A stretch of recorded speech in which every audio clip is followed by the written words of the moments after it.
We're recording the meeting in case you didn't guess from that message. And today, a couple things that before I get started, I want to remind everybody these are public meetings, and we welcome public comment at the end of the meeting. If you want to provide public comment, please put it in the chat and we will call on you. That will be at the end of the meeting. We have a bunch of folks with us today. What I would ask is that if you can put in your name, rename yourself to have your name and your organizations and your pronouns. That would be super helpful. And then because we are going into small groups, and we want to make sure we have a sort of lots of different representation in those rooms. So just make sure at least that you have your name and your organization. Here's what we're going to do today. We're going to be focused on the VBP model development. And as just a reminder, and I haven't introduced myself, Diana Bianco with Artemis Consulting, and I am the facilitator and help plan the collaborative meetings. What we're doing today is we're focusing on the VBP model development. And as a reminder, this was one of your priorities when we interviewed you all last year, and a request from the VBP Compact Work Group. And they specifically asked that the collaborative come up with a primary care payment model that hopefully could be spread and replicated as more and more providers and payers take up value-based payment. Since we last met in April, we had a group of volunteers who've been on the model development work group. They have been meeting regularly and working really hard. We have had amazing assistance from Baylett Health, Alyssa Vangeli, who's with us, and Michael Baylett. And we're very grateful for their assistance on this effort. We couldn't do it as well as we're doing it without them. So we've made really good progress, and we have more work to do. So what we're going to do today is we are going to get an update on the VBP model so far. So the group is mid-process, right? They have more work to do, but we're going to give you an update. We're going to take some questions for clarification. I'm going to talk about how we want to solicit your feedback on the model development to date. So I'll talk about that in a few minutes. And then we're going to actually have small group discussions to get your input for future topics for the work group. I don't know if we'll get to our final agenda item around the actions the collaborative could take to promote the model. We want to be sure that we have as much discussion and get as much input from you on these future topics as possible. So we're just gonna spend our time there. For folks who are just joining, I'm asking that everybody please put your name and your organizational affiliation. That's going to be really helpful to us when we put you into small groups. Your pronouns, if you're okay with that, and then. And also, if you're a member of the public, if you could just let me know that, that would be great. So Brian, Brian, I don't think you have to log out. And Brian, are you saying that about changing your name? Yeah. So you should be able to just, if you go next to your name, and you should be able to click on, I guess it's to the right. Let me see how I would do it. And then it says, rename, that should work. So if I go to my name and I say more, I click on the more button and then it says rename, I can rename myself.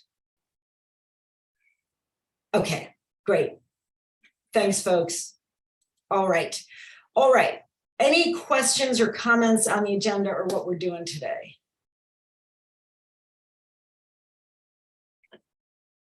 Okay, so Alyssa from Baylor Health is going to go over the recommendations so far. I think Summer's going to pull up the slides in a moment. And here's what we're going to do. We're providing you, or Alyssa's going to provide you with a whole bunch of information. And so what we want to do is get questions for clarification as we go along. So if Alyssa share, and these are all decisions and recommendations that the work group has been making and talking about. If you have a question for clarification, so I don't really understand that, or what does that mean?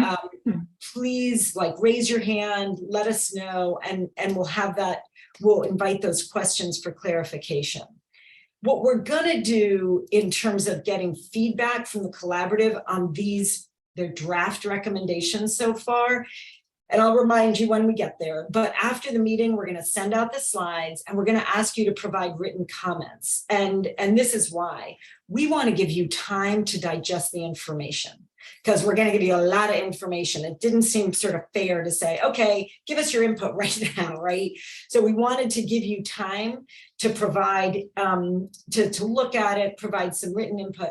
We're specifically asking non-work group members for input on these because the work group has been over this stuff a whole bunch. And so again, I'm going to remind you at the end of this, I'll say more about it after the presentation, but I wanted you to know that we don't expect you to hear this for the first time and react. We're going to give you some more time.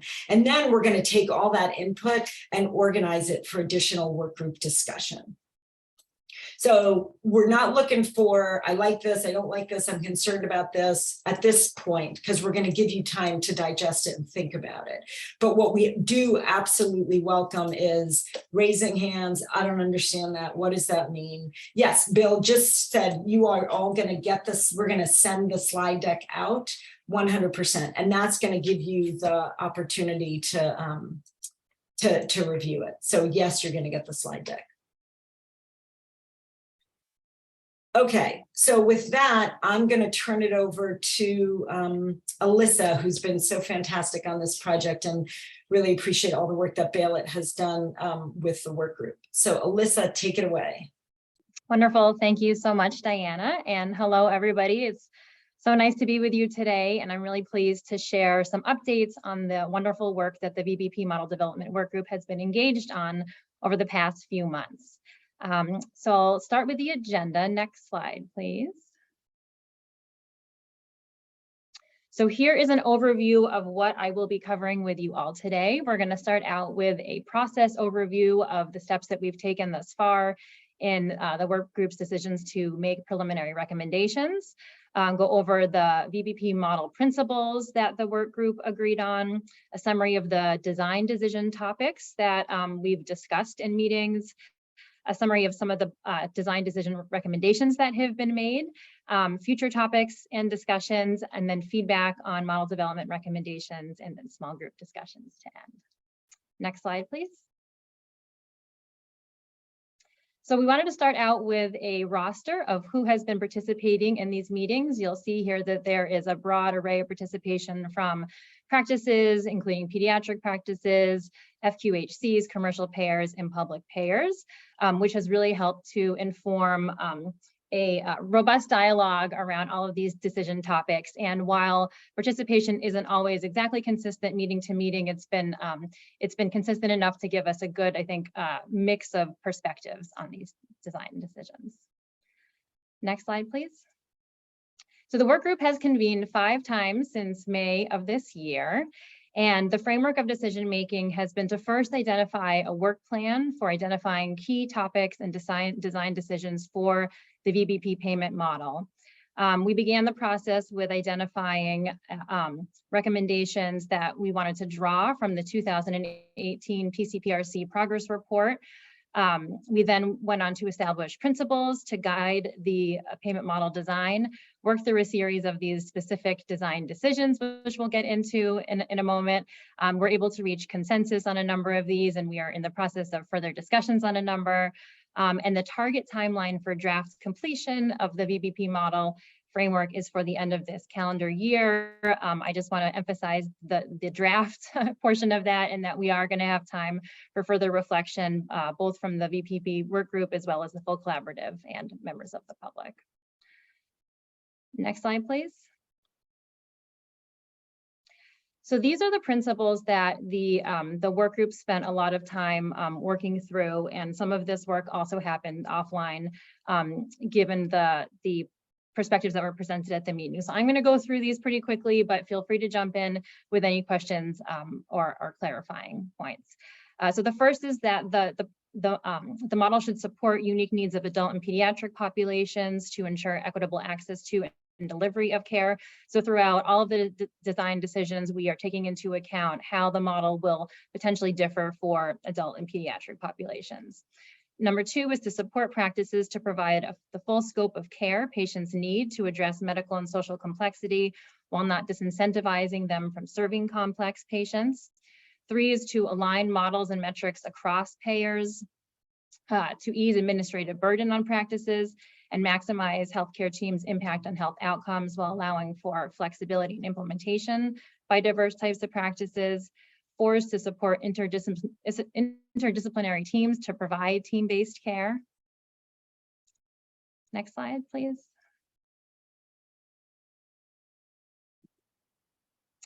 Number five is to support the ability of practices to build and invest in partnerships with community-based organizations to increase patient access to services that address health-related social needs and social determinants of health. And finally, to include metrics that are evidence-informed and parsimonious, address all populations served by the primary care patient-centered home model, and have reasonable benchmarks and improvement targets, and incorporate the total cost of care and financial sustainability. So I will pause there. I'm going to do my best to remember to pause at the end of sort of these substantive slides to just see if there are any clarifying questions from the group. And jump in because I can't see everybody, so I can't see if your hand is raised. And I'm looking for hands, and okay, great. Chris and I are, so I don't see any right yet.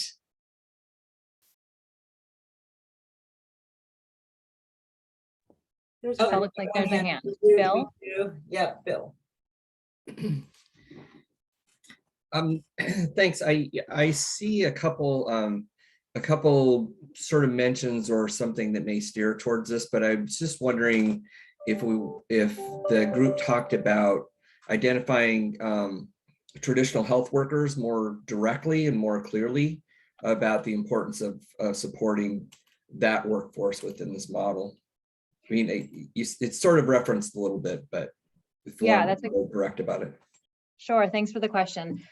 We did discuss it. We began to discuss inclusion or how to make sure that traditional health workers are incorporated in the context of determining which services and providers to include in the prospective payments. So I will, on the future slide, I'm going to save it to where we're talking about it in the future. So it wasn't necessarily, I guess, incorporated as explicitly in the principles, but it certainly was incorporated in one of the design decision topics. And there's still work to be done there. I will preview. Great. Any other questions?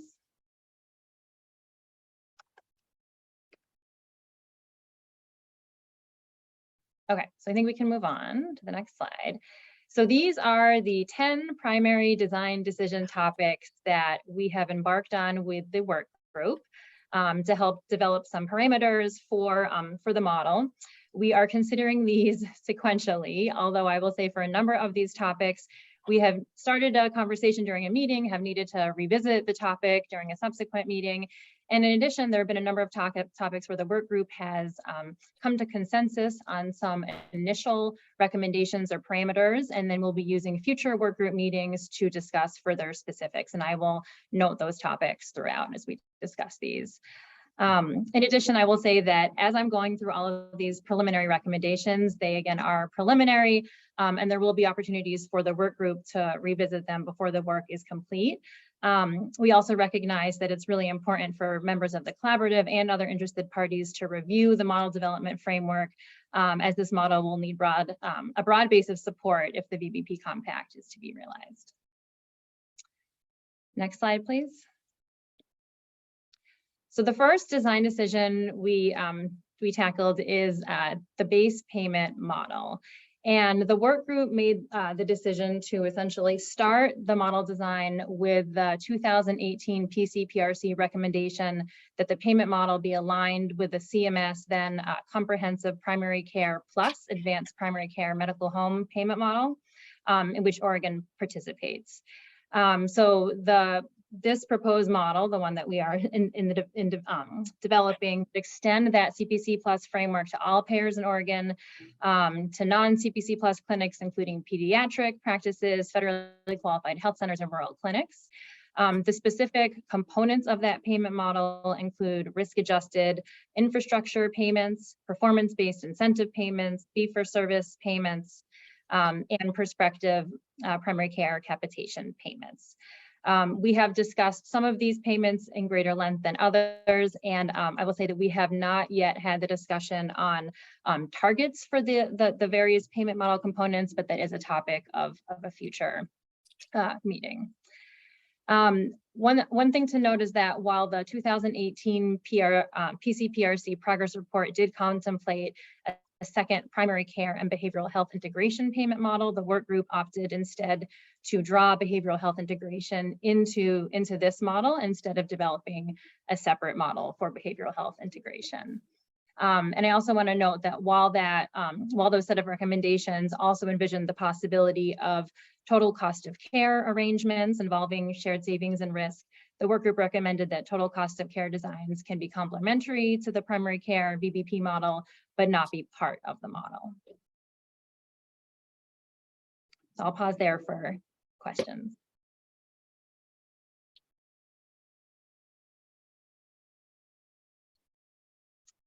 Okay, next slide, please.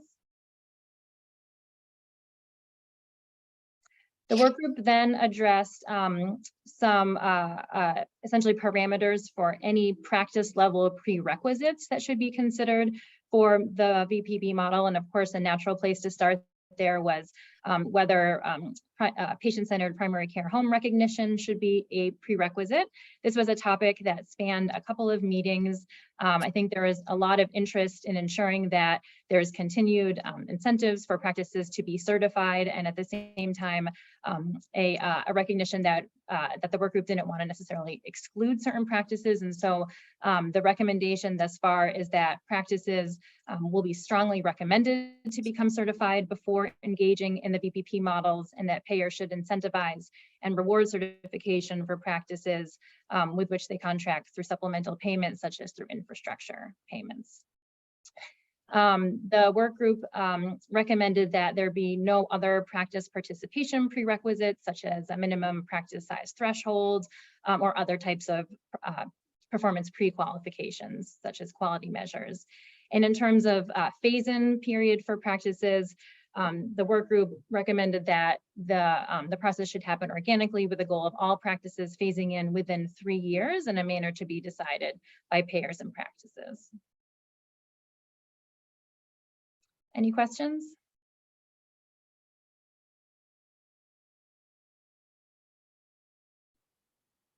Okay.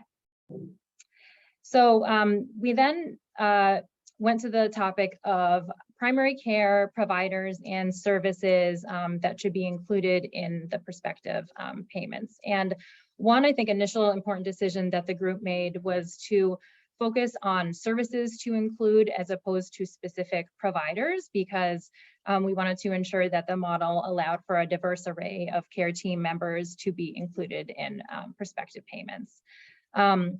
This is one topic where where the work group did make some preliminary recommendations to pursue the development of a specific code list instead of, for example, defining just principles to govern the code list, and also recognizing that there needs to be separate considerations made for children and adults when identifying codes that should be part of the list. In order to inform the work group's decisions around defining a common code list, OHA surveyed all of the payers that signed on to the VBP compact to better understand what types of essentially whether payers are compensated for specific types of primary care, whether payers compensate specific types of primary care team members in current primary care capitated payments, and also what types of services are included or excluded in current primary care prospective payment contracts. So we appreciate the strong response from a number of payers, and we are currently working on analyzing the results of that survey, which will help inform the discussion around developing this common code list.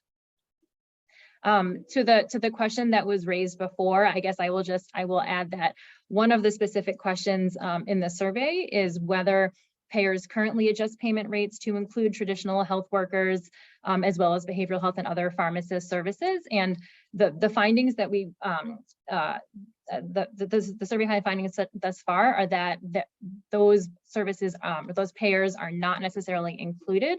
That doesn't mean that the work group will not want to sort of take that into account through other types of non-capitation payment arrangements or whatnot, but this was an interesting sort of piece of feedback that we learned from the survey.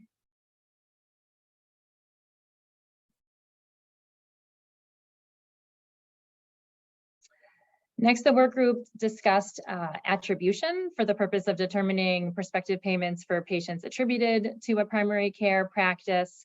And this discussion centered around whether there should be common attribution methods versus principles to ensure common model features versus using attribution methods of choosing. And recognizing that there was a lot of work put into the 2018 patient attribution principles that were developed, the work group decided to revisit those principles at the following meeting, which will be the September meeting, to essentially determine if there needs to be any changes made to those principles or whether the principles can be endorsed as is. And this is something I think that, you know, again, we would also welcome feedback from the broader collaborative on, and we can certainly provide those principles as a reminder to folks to include in your written feedback. One point of discussion consistent with the principles is that there was sort of broad agreement for payers to share attribution rosters and maintain a process for addressing incorrect assignments. We did not yet get into the specifics of how that will happen, but will likely be discussed during the next meeting.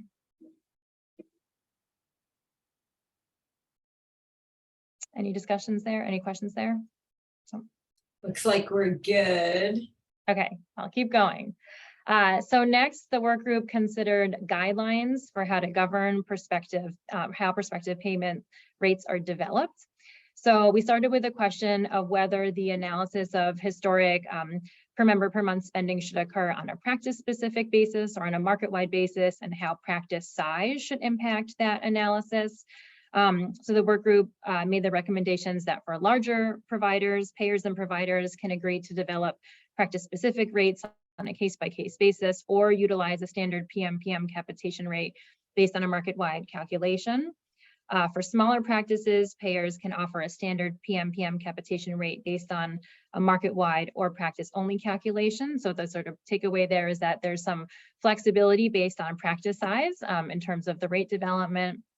And then there was some discussion around to the extent feasible, and we're still sort of exploring how this could happen, but that payers could offer PMPM capitation rates specific to practices with special patient profiles, such as children with high medical complexity, recognizing that that those practices would benefit from greater resources.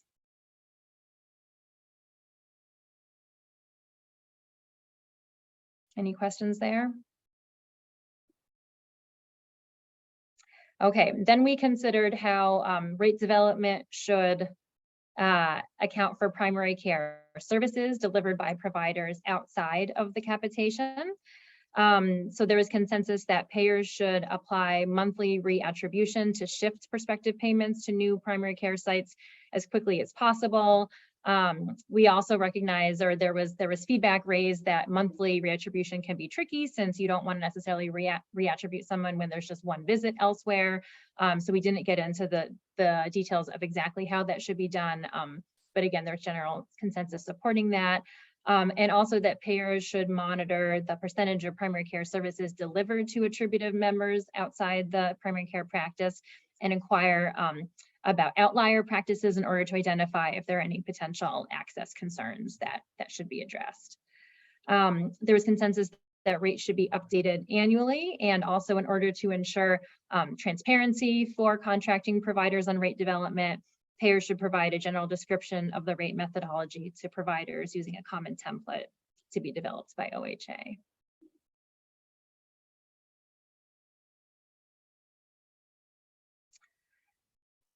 So next, we discussed the topic of risk adjustment, and this is also an issue that I think will be spanning a number of work group meetings. There was consensus that at a minimum, payers should risk adjust based on age and sex. The work group also wants to further explore how medical complexity and social risk scores could be used to adjust for pediatric payments, as well as explore implementing risk adjustment methodologies for adults to account for social risk factors. I will just note here, and we discussed this with the work group, that there has been increasing national attention to the fact that risk scores can be heavily influenced by intensified diagnostic coding. There's a recent New England Journal of Medicine article cautioning against diagnostic risk-based, diagnostic coding-based risk scores, and how some payers are moving away from those models and taking steps to make essentially risk-adjusted payments less sensitive to these types of coding practices. So I think that there hasn't been necessarily consensus reached on whether diagnosis should come into, should play into risk adjustment here, and this will be a topic of further discussions with the work group.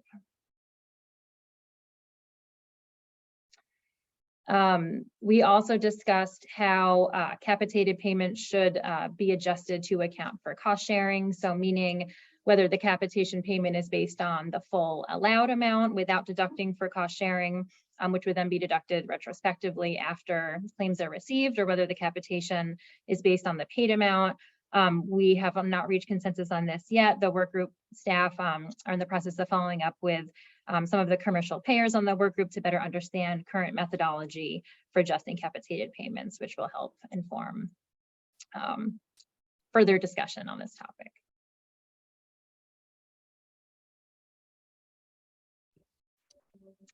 Hey, sorry, this is Brian. Sure. Wanted to give a brief comment on the risk adjustment. The conversation, and it may have changed with the last meeting that I couldn't attend, was really around, do we just stick with age and sex-based versus diagnostic codes? The discussion around medical complexity, and more specifically social risk, ended on a note of, we really don't have any good way of doing that yet. We don't have any good evidence-based means for adjusting for social risk. And so I think the goal over the next few months is really to identify ways that other states are doing that, because we know that social risk especially is a powerful predictor of cost. So if others know of any evidence-based methodology for doing that, it would be great to have that. Alyssa, do you want to just, there was a lot of discussion about this at the work group meeting the other day, Brian, and we are absolutely following up. So this is a discussion in process for sure. Yeah. But I think, so Diana, the other piece just to share transparently with the larger group is that there isn't a lot out there in other states, but there is a lot out there in Oregon, right? We have some experience with this, and we have some data sets in this. And so the absence of data is not a reason to not move forward with doing the right thing. And there is also evidence that not taking into account medical and social complexity will further exacerbate the already existent structural inequities. And there's a very there was clear consensus around not doing that, and that was payers and providers, right? So we will continue to move this discussion forward. Absolutely. Thanks, Liz. Chris DeMars has her hand up. Sorry, I'm not on video. I'm having trouble bandwidth wise. I think I shared this at a work group meeting, not a collaborative meeting, because the collaborative hasn't met in a few months. But the OHA had spent a year receiving technical assistance from a national organization called the Center for Healthcare Strategies around promoting health equity in primary care, and had a number of initiatives we received support for. And one of them we wanted to really explore was social risk adjustment and what's happening nationally in this space. And we got some great learnings, and they were written up in a memo or a kind of final report. And Michael Bela is going to be reviewing that, and they had some recommendations on kind of how to go down the social risk adjustment road without, and a kind of more incremental approach. So more to come on that. And I imagine we might even bring in the author of that from CHCS. I gave her a heads up that we might want to bring her in to talk to this group. So just stay tuned for that. But it is, bottom line is very much on OHA's radar as well. This is a space that I'm really advocating with my leadership to have Oregon, just take steps in this direction. And obviously we want to do it well and right. And there is, many of you probably know this, but in case anyone doesn't, one of the major hesitancies out there in terms of applying social risk adjustment is that using a traditional rate adjustment methodology would leave out and looks at utilization, and that would leave out or kind of decrease the payment for practices that have a higher percentage of a population that actually has low utilization.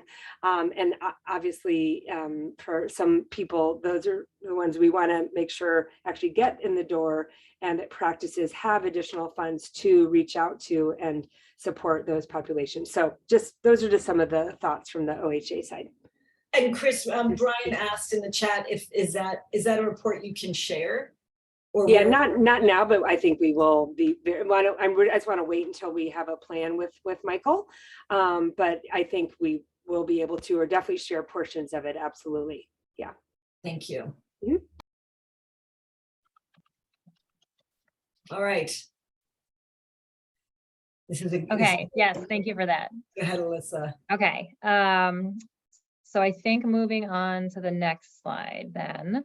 The work group began discussion of value incentives and rewards and reached consensus that the model should include performance-based incentive payments. This is also consistent with the 2018 recommendations to reward both for high performance relative to external benchmarks and to reward for improvement over time.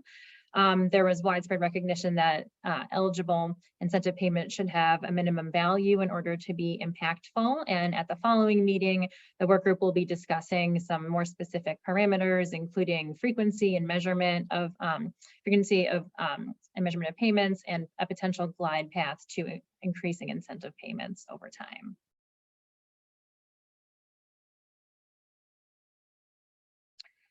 The work group also began discussions around aligning quality measures. There was general agreement that the model should adopt an aligned measure set with both a menu and a core measure set, that the aligned measure set should be derivative of the Health Plan Quality Metrics Committee, HPQMC measure set, and its primary care focus measures, which are updated on an annual basis. So a menu and core set, meaning that there would be a subset of the HPQMC measures that would act as a menu, and then a core set that everybody would use. And at the following meeting, the work group will be discussing more specific parameters for the menu and core sets, including establishing a maximum number of measures and the process for selecting and maintaining the measure sets. And who's in charge of that, whether that's the HPQMC or a subgroup of the collaborative or other groups. So would also welcome feedback there. Yes, Brian. Can I just ask again, having missed that meeting, was there a discussion about how this discussion of metrics aligns with the 2018 recommendations? I don't believe so, but the only thing that came up, Brian, sorry, Alyssa, just because it was that the 2018 for a number of years, the collaborative has had these conversations about an aligned metric set. And they, after lots of work, came up with a set with a small work group, which are now pretty outdated, I believe. I know Amy led that work. So that was, if that, I don't know if that answers your question, Brian, but there was this whole collaborative set of work a couple of years ago focused on this. Got it. But the conversation yesterday was that's probably outdated. Okay.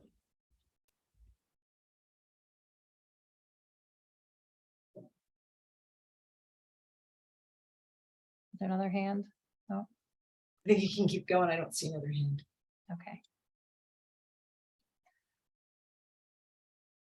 Okay, so on the next slide, so as I noted throughout, there are a number of topics that will be the subject of future discussions at subsequent meetings. And then these are some topics here that the work group has not yet addressed at all. So one is ensuring health equity. And I know that that is something that we're hoping to hear from folks on more today too.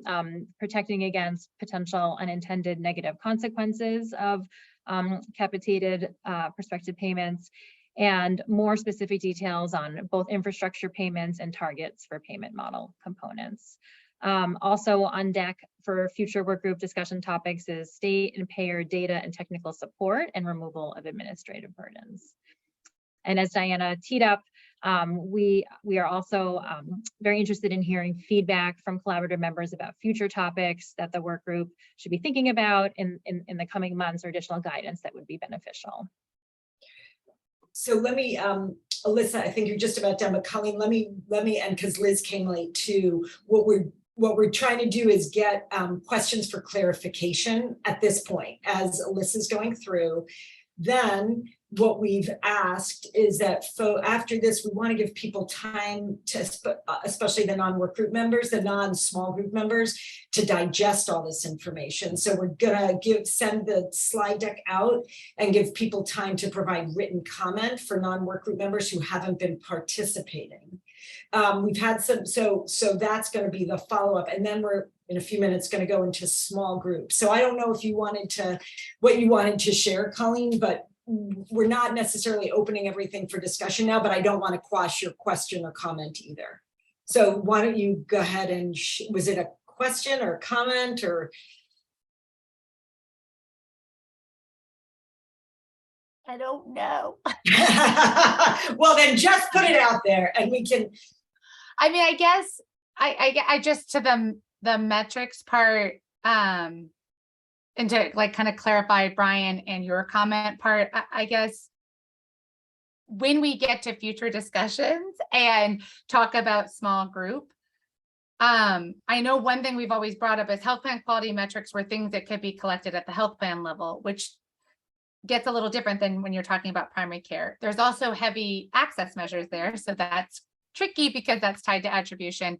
And I will just say, as a member of health plan quality metrics, a gaping hole in the set that keeps me up at night, and I'm not joking, that is a priority area for this group, is there are not sufficient behavioral health metrics.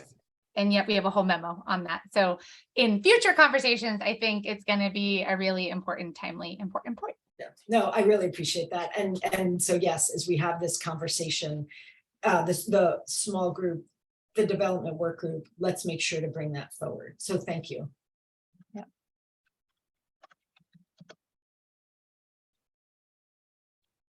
Other comments?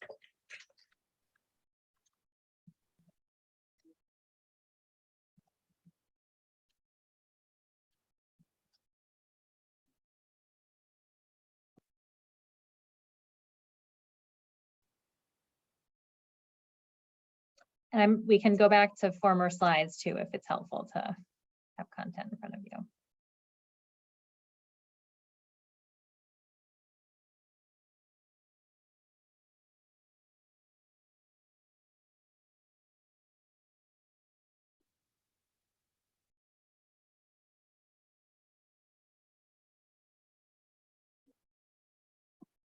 Anything else folks want to add?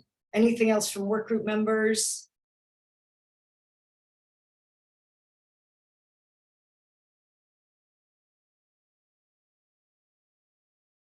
So if you go, so just this question here, any suggestions for future topics? And then again, we're going to give you all time to give us written feedback, but anything that you feel like is missing from this so far? Even we have lots more to talk about, but anything that's missing, please, Brian.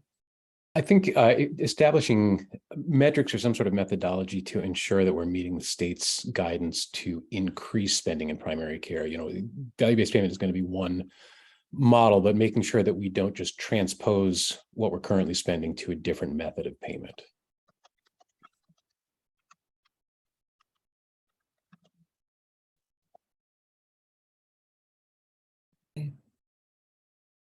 I will just say, like, under the ensuring equity, obviously that's a big topic. So I would just say that I think, you know, one thing that came up in our small group that I would just want to make sure that the full group understands if they wanted to join the small group is, like, if we use OHA's health equity definition, you know, there's a number of parts of that. And so, like, yesterday we talked about the medical complexity component and social determinants component, recognizing that's going to be a different conversation than how do we address the impact of systemic racism and culturally and linguistically appropriate services. So I think it'd be helpful in our small groups to kind of break those out to kind of honor the different parts of the definition and different parts of the impact that those play on equity. And so appreciate that, Colleen, because we're going to go into these small groups in a moment and absolutely invite that. Ruben, I see you have your hand up. Yeah, thank you. And I kind of want to build on something that Brian said, because I've been looking at data recently, and there's actually a lot of difficulty for people in Oregon accessing primary care right now. And so I think built into this model needs to be the assumption that this actually helps with recruitment and retention of primary care, because we are not meeting any of those metrics by, you know, government metrics in terms of access to primary care, timely access, what percentage of people who want primary care can access it. So I'd like to just have that as sort of an explicit goal of changing the payment model. And I think that follows what Brian said about making sure that there's actually increased money for primary care. Thanks. Okay, thanks, Ruben. All right, so let's just as a reminder, if we go to the next slide, Alyssa, thank you so much. I know that that's a lot and the preparation of the slides and all the decisions, and the work group has given so much time to this and really appreciate that. So just to reiterate what I said at the top, we're going to send out the slides. We really want to give you all adequate time to digest this. We know it's a lot. And so really want to hear from you about any major impediments to implementation, major areas of concern. And we're going to ask for written feedback to Summer, and you should all have Summer's email. We can put it in the chat by close of business next week. If you need more time, let us know. And we're going to review and organize comments for work group discussion. So all this stuff will come back to the work group. So those of you who are on the work group, we'll share with you the feedback we got. We'll organize it. We want some time to do that before our next work group meeting in September. Okay. So really invite your feedback on this, folks, because we don't want to just throw it at you and say, tell us what you think and move on. We want to give you some time to think on it. And then obviously the whole thing is going to come back to all of you. Just like we did in 2018, we want full work group participation and input on all of this before it goes to the VBP Compact work group. Okay. Next slide, please. So what we want to do, and we did this last time with you, and not that you would remember what we did in April, but what we did in April was we put you all in small groups to talk about the principles that should underlie the model. So when Alyssa shared that up top, those principles germinated at the collaborative. So we took all that input from all of you, organized it, brought it to the work group talked about it. Then we had a small subgroup of the work group who worked more on the principles, went back to the work group. And similarly, what we wanted, and then it all turned into what you saw, and then we bring it back to you. Similarly, 2 of the several conversations that are going to be coming up for the model development work group are focused on health equity and protecting against negative consequences that could come out of the model. So we really want to hear from all of you about your thoughts on these 2 topics. And so what we're going to do is I'm going to show you a couple slides which folks who are leading your or facilitating and taking notes from your work group can pull them up too. To show you, but you'll have, so I'm going to stay in this room, in the big room, and a few folks will stay with me, but then others of you will be going. We have Chris and Summer and Amy to sort of lightly facilitate and take notes. We'll come back for a report out. Then those ideas will be, just like we did with the principles, sort of organized and brought back to the work group. Any questions on the process before I get more into the substance? All right, so if you go to the next slide, please. And again, this is just topics for discussion, but we're really trying to get some input from you, your ideas, your expertise about how the VBP model can promote and prioritize equity. And so these are some things, a few options just to sort of get your thinking caps going. And when you go into your small groups, again, the person in the small groups can pull this up, but just to sort of, yeah, I like that, or what, let's talk about what that means, or I have a completely different idea, or I really don't think that idea would work, whatever it is. So that's the first thing, is really, how does the VBP model promote, prioritize equity? The second conversation, so you'll spend like 15, 20 minutes on that. And then the second conversation, if we go to the next slide, is on protecting against negative consequences. So this is the first. So we know that that prospective payments could create incentives for withholding care, discouraging a panel of high morbidity patients, making too many specialty referrals, accepting patient panels of excess size. So how could the VBP model mitigate against those unintended consequences? Again, based on your good thinking, your experience. Then there's a second slide here. And so again, these are some options, and we'll have them to share with you, but there's different, how you could monitor practice behaviors, or kinds of incentives payers could provide, or disincentives, or additional payments to practices that treat patients with higher medical complexity, or you could exclude certain things from prospective payment. So again, we just want to hear from you. These are a few options to consider. No decisions have been made. This is just for you all to think about in your small groups. So let me see if anybody has comments or questions before we go into small groups.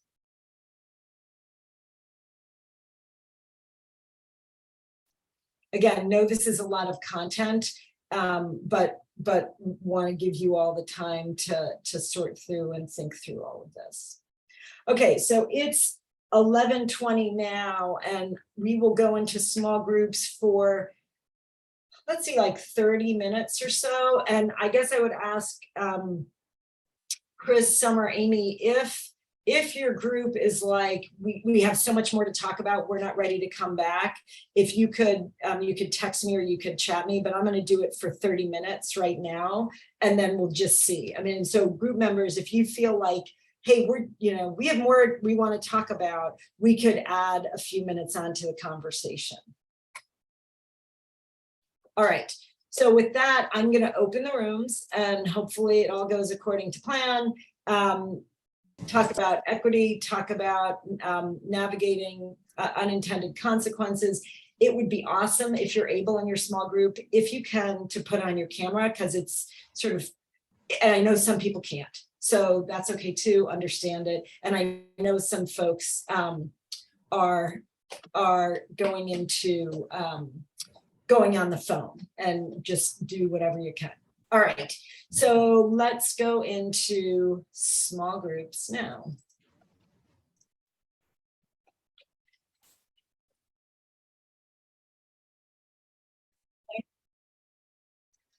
Thanks, everybody, so much. I hope you had good discussion. Here's what we're gonna do.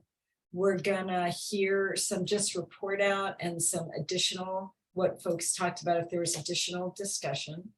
First we'll go around just high level on equity, high level on negative consequences. I was taking notes, Chris, Amy, and Summer were taking notes, and so we'll pull them all together, and so we have them, but just want to see if there's some additional conversation before we go to our final agenda. Let me just, I gotta let a few more people in. Okay, so Chris's group, Summer's group, Amy's group, who would like to go first to just talk a little bit about, to talk about equity. We're going to start with equity. We're going to go all around, and then we're going to hear about negative consequences. I'll highlight a couple things, and I didn't manage the time as well in my group, so we had a lot of conversation about the equity and less about the second topic, but it was great.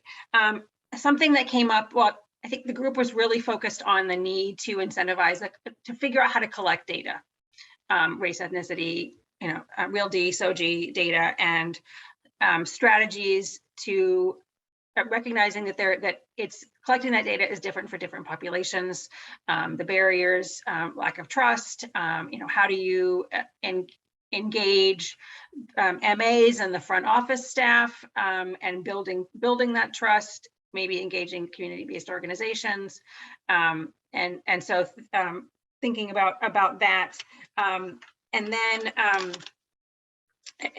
once you know that, then a PMPM based on what's the diverse and intersecting identities that you find, that once you've been able to analyze that data, and then a third thing that I had not thought about is the importance of telehealth and phone.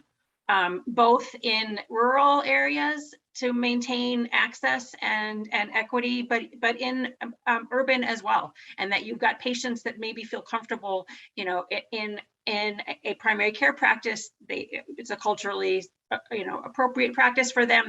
They feel comfortable, and they're not going to go for reasons of whether it's they can't afford transportation or they just don't feel comfortable going to, for example, OHSU.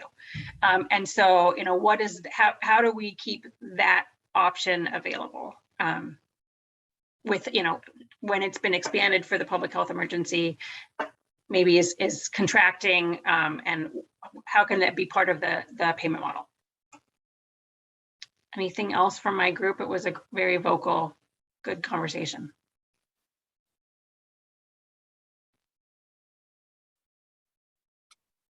Thanks, Summer. Chris. I can go, yeah. It was a really rich conversation.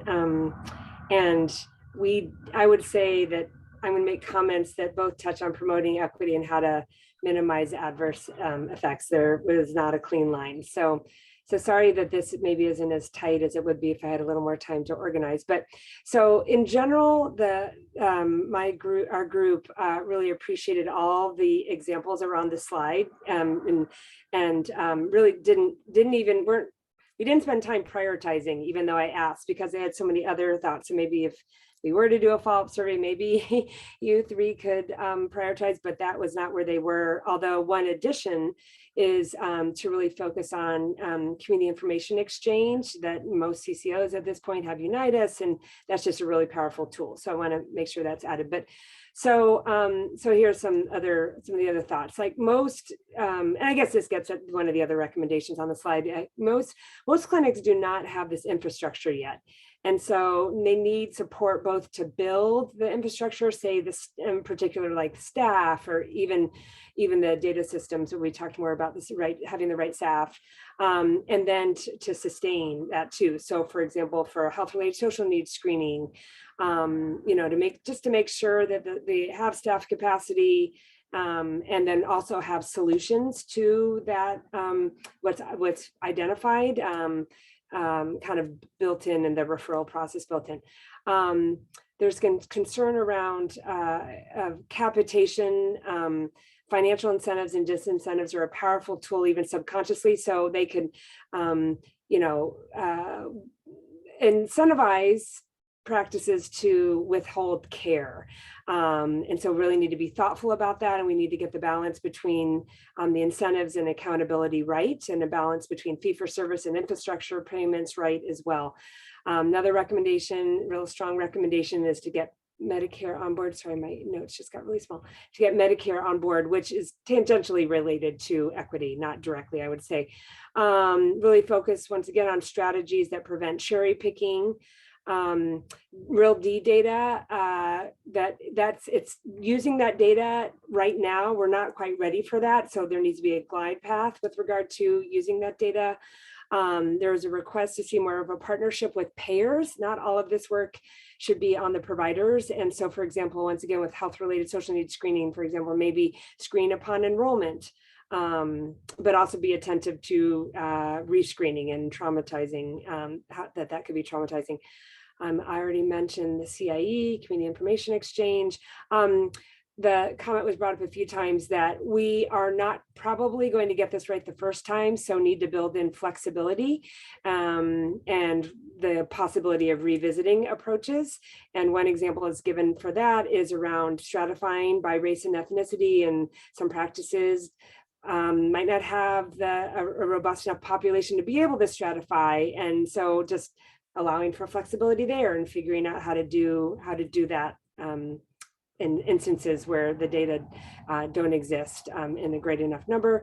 And then to do a few other things are clinics. Basically, this gets to the infrastructure again, and bringing on the right staff and having the right, is clinics that have good case management and behavioral health built in are in a better position to help address health-related social needs and address health equity.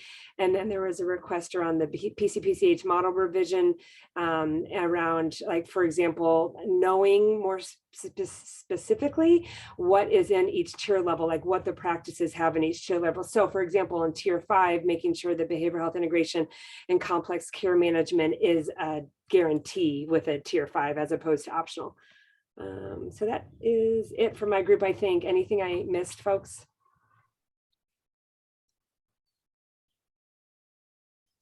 Thanks, Don.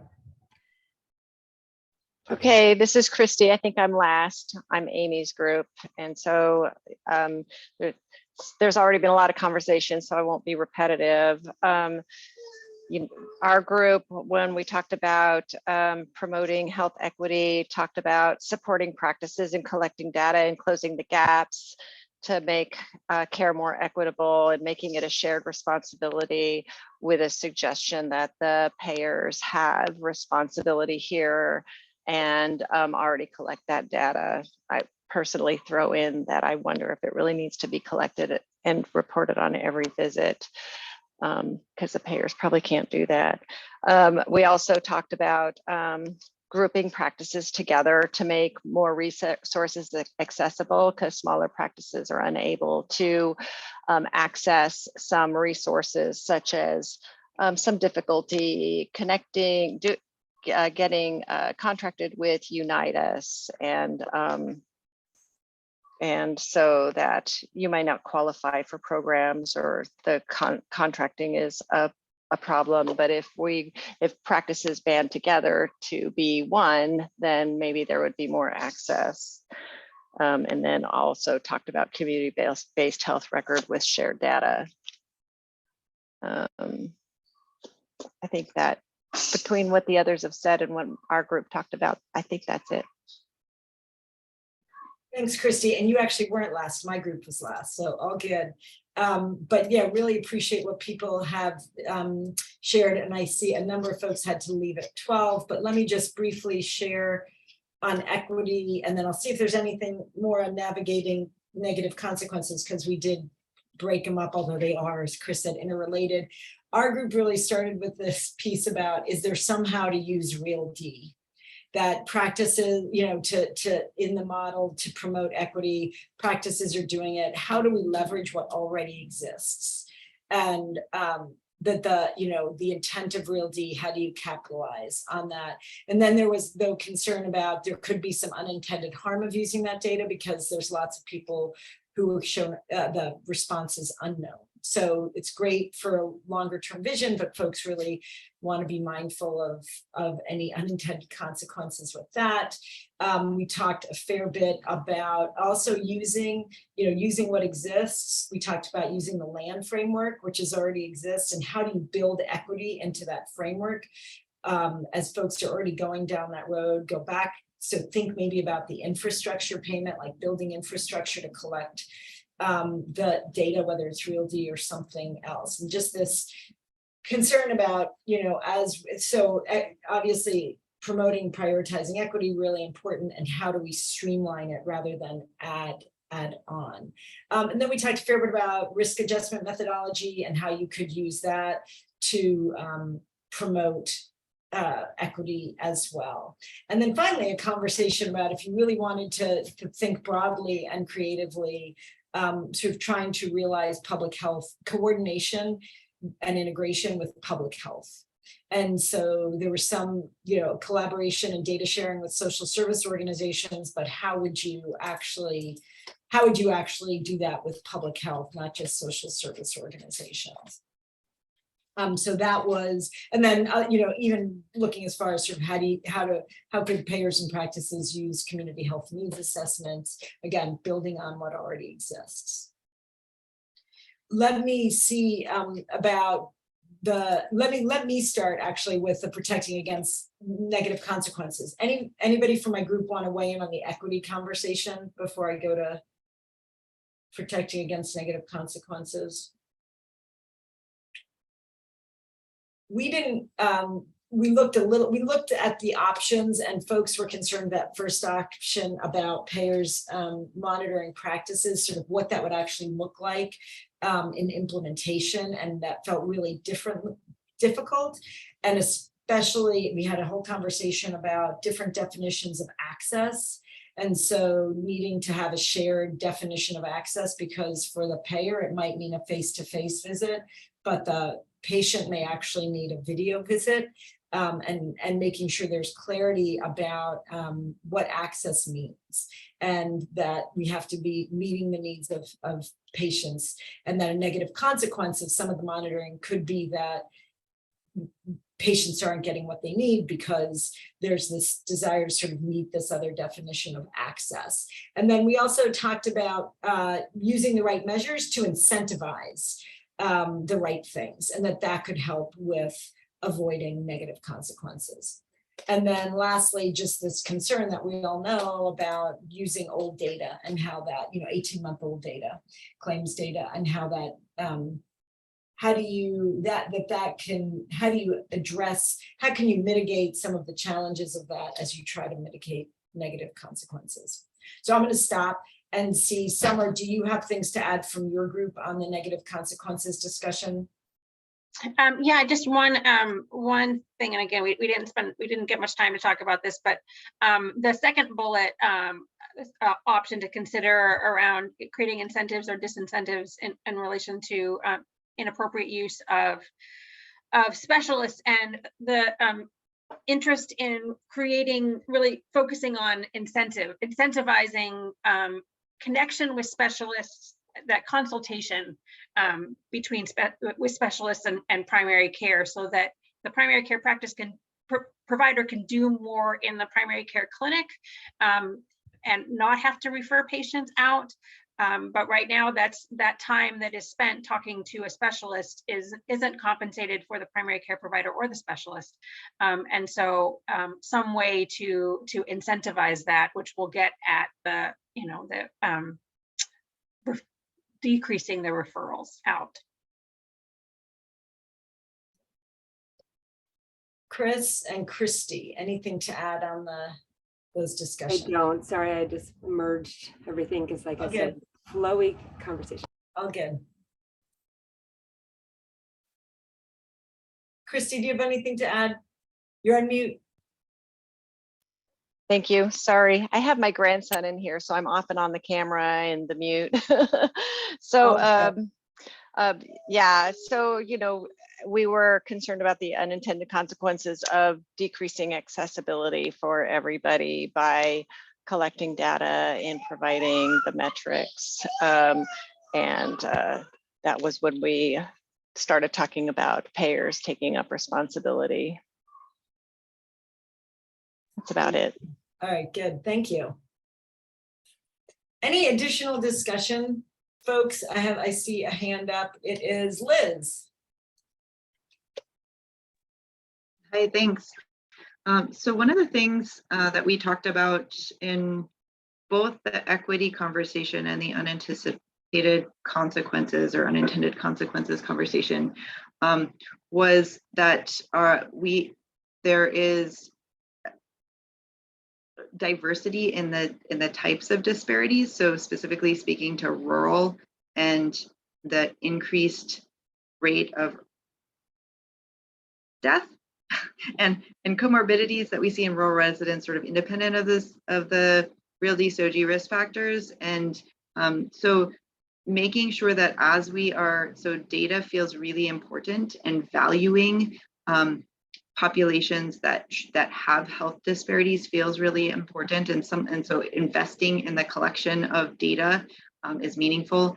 And some of that data we already have, like zip codes. And so how do we utilize that data to provide resources to practices that are already serving those populations where we have that data? And that data, so rural is an independent risk factor, right? But there is also intersection. If you have a rural migrant farm worker, and so again, that's an additive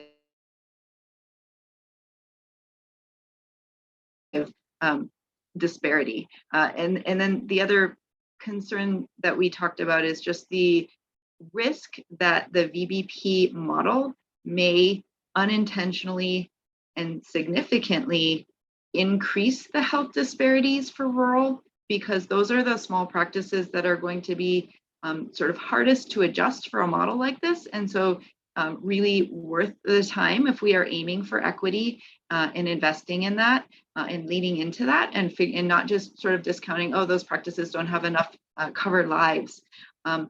Because we have a lot of rural Oregonians, they're not very densely placed, but we also have a lot of small practices that are serving them. So I worry about the exacerbation of that rural inequity as we implement VBP, and I think that we have to be intentional to guard against that. Great, Liz. Thank you so much for that comment.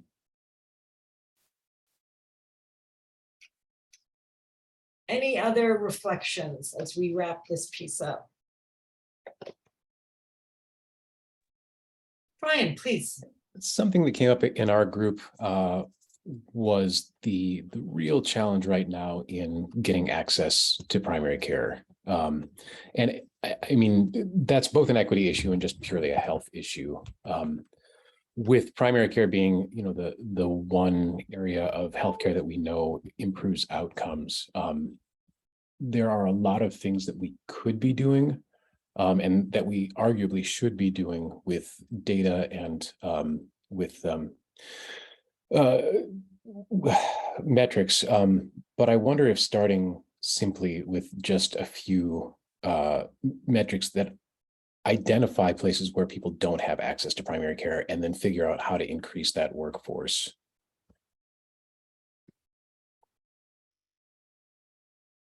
Thank you.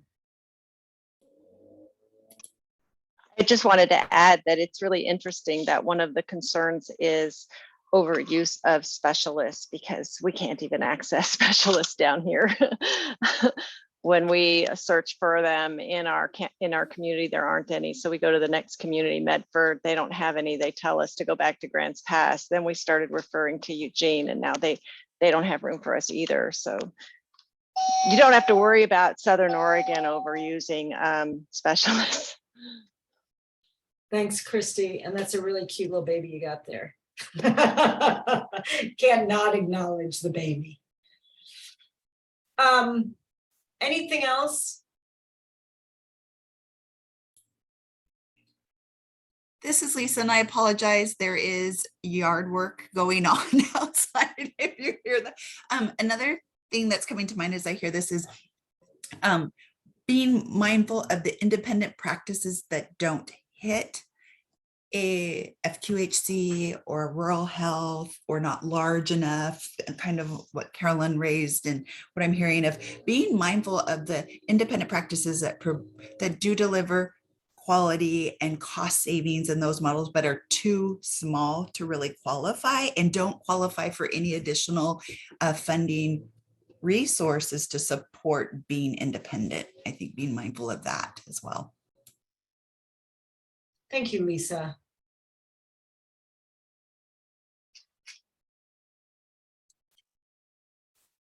Okay. Great. Well, we had a great discussion, and I suspect it sounds like other groups did as well. Wanted to, just as our last agenda item, wanted to just see, and we'll see if people have energy for this. Let's just see. I know we lost a lot of people. I know we've been at this for a while today, and we're all looking at the cute bouncing baby. I am. But let's see if that baby can give us some energy to just, here's the last agenda item. And I haven't seen any public comment. Final call for public comment. If anybody wants to make public comment, please, please put it in the chat so we can be sure to hear from you. The last agenda item, and we'll just see how far, it's the beginning of a conversation. This model is going to get developed. Really appreciate all the work you all are putting into it. There's going to be, and so let's say we're 6 months from now, or whenever the model is developed and adopted by the collaborative and or promoted, and then it goes to the VVP compact work group and sort of adopted into that work. The question becomes, so how do we get folks? It's voluntary. How do we get folks to take this up? How do we facilitate implementation of the model? What are the things that the collaborative could do to help practice, to get practices and payers to take up the model?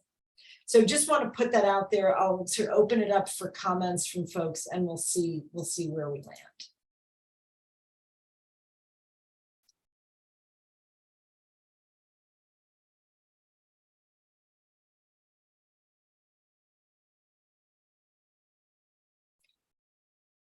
I'm going to take that as folks are tired and hungry for lunch. And I think you all, I mean, we had a great discussion. I suspect you all had good discussions, and people are sort of petered out, which is a little bit of the concern with putting this at the end of the agenda. But no, Deborah comes in with a late hand raise. Deborah Rumsey. I just wanted to add, perhaps we need to digest and think about this, but I want to add that I think it needs to go, again, both ways. I think it needs to go to what do we need to do to encourage adoption by the primary care providers, because I know that that's a concern by the payers, that they offer something but nobody's taking it up. I think equally on my side, I see the adoption by the payers and how do we help ensure adoption there. And I think that the biggest items that I see as challenges on that side is the products that are offered and whether they're assigned or attributed populations, or if it's self-insured and they're just acting as TPA. And so I think that really trying to delve deep to understand from both sides what their barriers are would be really helpful, because you know, I see it in my work, I see a lot of payers adopting value-based contracts, but it's for a very small subset of their population. And it's only 10% of their population, which is already only a portion of the provider's overall payer mix. And so it gets small very quickly.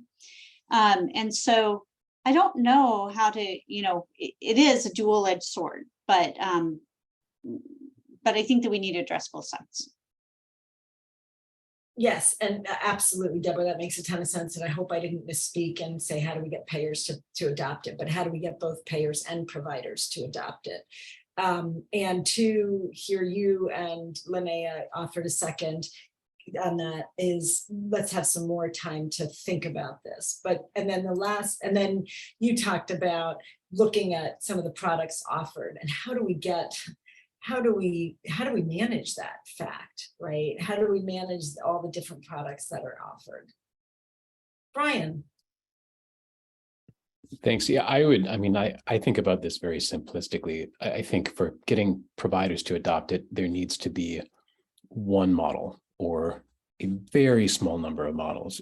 I would really favor one model with one set of metrics and a minimal administrative burden if you want payers to adopt it. And without creating a financial risk model that makes it unfeasible for the small practices that Liz was talking about to take part in it. We can't disincentivize people in smaller practices from taking part in this by saying that, adopt something that you've never done before, and oh, by the way, you're on the hook for a bunch of money if it doesn't work. And as far as the payers go, I was really heartened when I learned that this is a volunteer collaborative. I mean, the collective is volunteer compact. I think it remains to be seen. I think putting some teeth into DCBS, if this doesn't get adopted in a way that's successful, saying, you can attempt to do this the way that you want to, you can take your time to get into it, this can be voluntary, but if it doesn't work, we are going to mandate it because we know that the evidence shows that this is a better way to approach healthcare. Thanks, Brian. Okay, so here, anybody else? We're going to give you some more time to think about this. We're going to think about how we can